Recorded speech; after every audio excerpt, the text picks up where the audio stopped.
Langsung saja kita masuk ke materi yang pertama, yaitu konsep dasar informasi. Apa itu informasi? Informasi itu adalah kumpulan data yang diolah sedemikian rupa sehingga nantinya akan berguna untuk kalangan tertentu atau semua orang. Kemudian ada manajemen informasi. Manajemen informasi itu adalah segala kegiatan yang berkaitan dengan pemerolehan informasi, penggunaan informasi secara efektif, dan pembuangan informasi yang mungkin tidak diperlukan dengan tepat. Informasi ini juga dibagi menjadi dua, itu berdasarkan dengan pemakai informasinya, yaitu ada internal dan eksternal.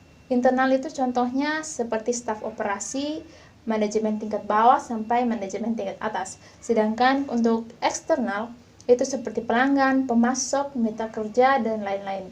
Kemudian level manajemen informasi dan pemakai informasi itu dapat digambarkan dengan bagan berikut.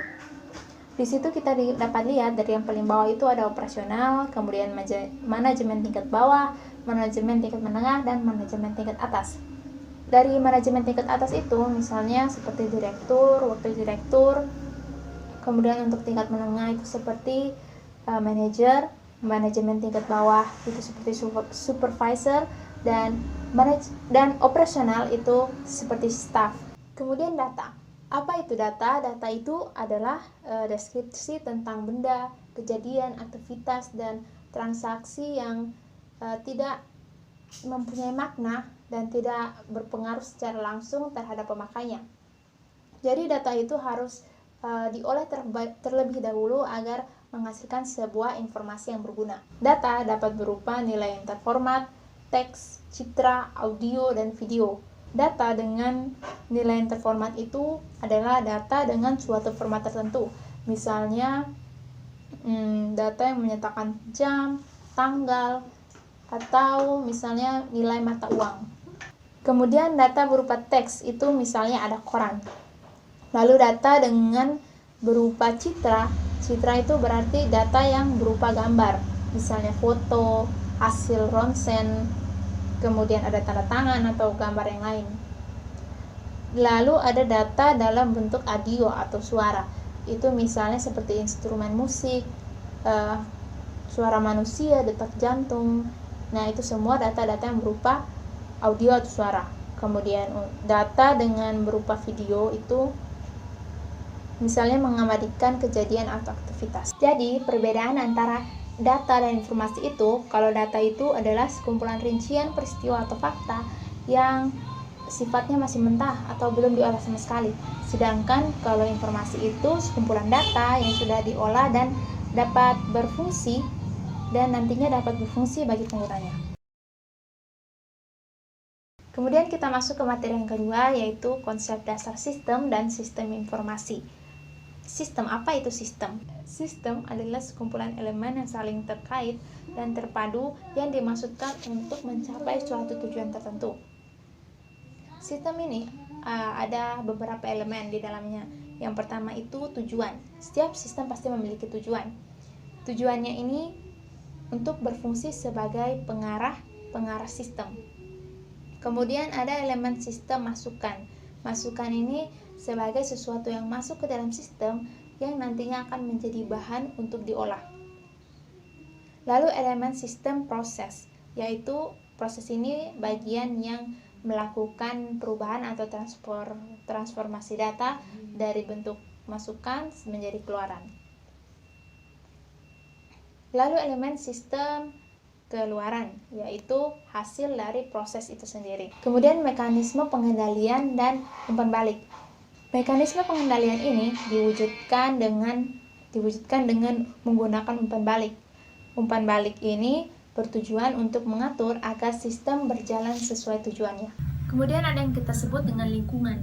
Lingkungan itu adalah segala sesuatu yang berada di luar sistem.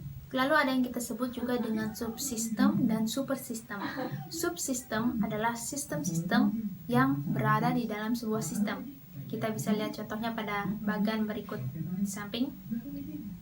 Selain itu, supersistem itu yaitu jika suatu sistem menjadi bagian dari suatu sistem lain yang lebih besar. Maka sistem yang lebih besar itu yang kita sebut dengan supersistem. masuk ke materi yang ketiga, yaitu gambaran umum sistem informasi dan teknologi informasi. Dalam materi yang sebelumnya saya sudah menjelaskan tentang apa itu sistem dan apa itu informasi. Dan di materi kali ini saya akan menjelaskan apa itu sistem informasi. Menurut Wikipedia, sistem informasi itu adalah kombinasi dari teknologi informasi dan aktivitas dari orang yang menggunakan teknologi itu untuk mendukung operasi dan manajemen. Sistem informasi sendiri ini terbagi menjadi dua, yaitu sistem informasi manual dan sistem informasi berbasis komputer atau CBIS. Sistem informasi ini juga mempunyai banyak kemampuan. Beberapa diantaranya adalah melaksanakan komputasi numerik bervolume besar dan dengan kecepatan yang tinggi, lalu menyediakan komunikasi dalam organisasi atau antar organisasi yang murah, cepat, dan akurat.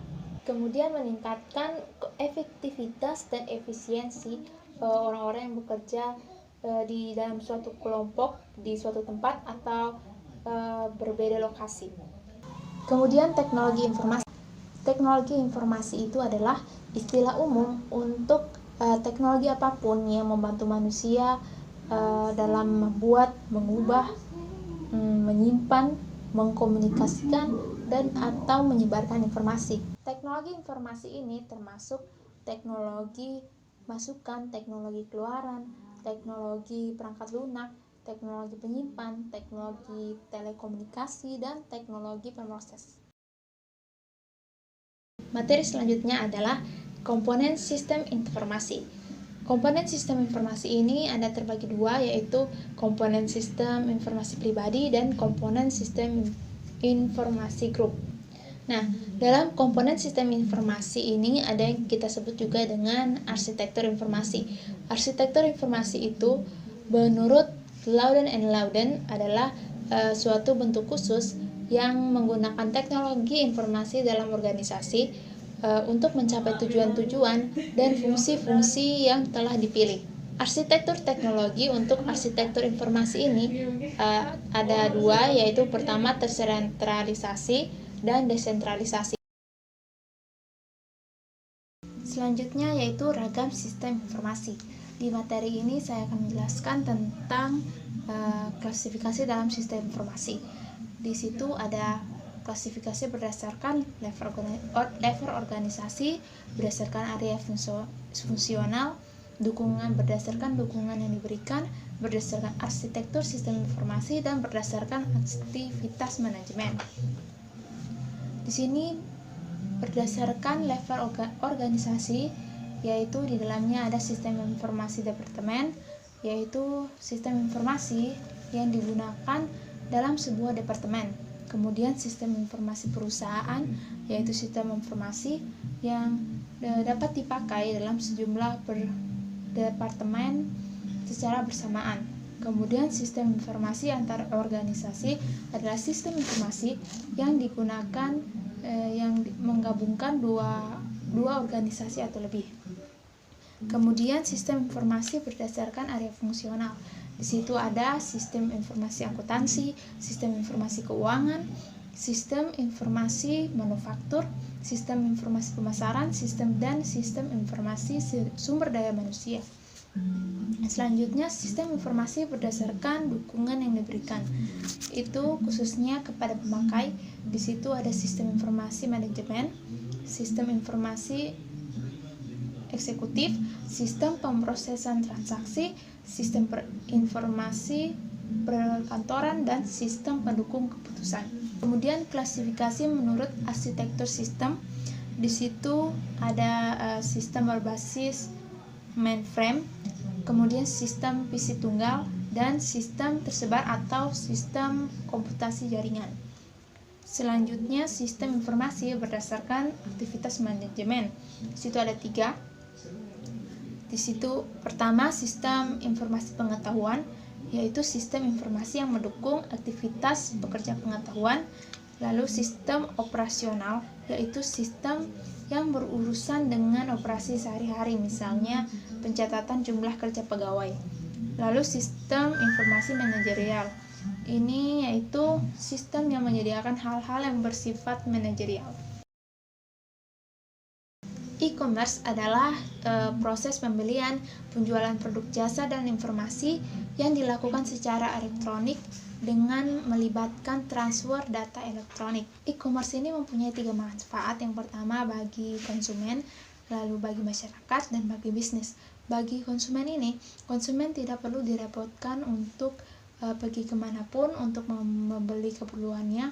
Yang perlu dilakukan itu hanya dengan melihat produk online shop yang berbasis e-commerce. Pelanggan dapat melakukan transaksi dengan mudah. Kemudian bagi masyarakat, e-commerce ini memungkinkan seseorang berbisnis tanpa keluar rumah. Yang dibutuhkan itu hanya bermodalkan komputer dan koneksi internet. Seseorang dapat melakukan kegiatan e-commerce ini di mana saja.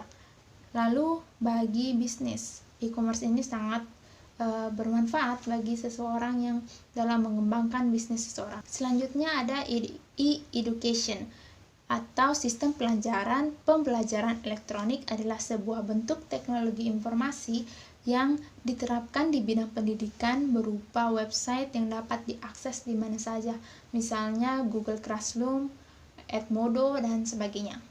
Lalu ada e-government atau pemerintahan elektronik adalah penggunaan teknologi informasi oleh pemerintah untuk memberikan informasi dan pelayanan bagi warganya.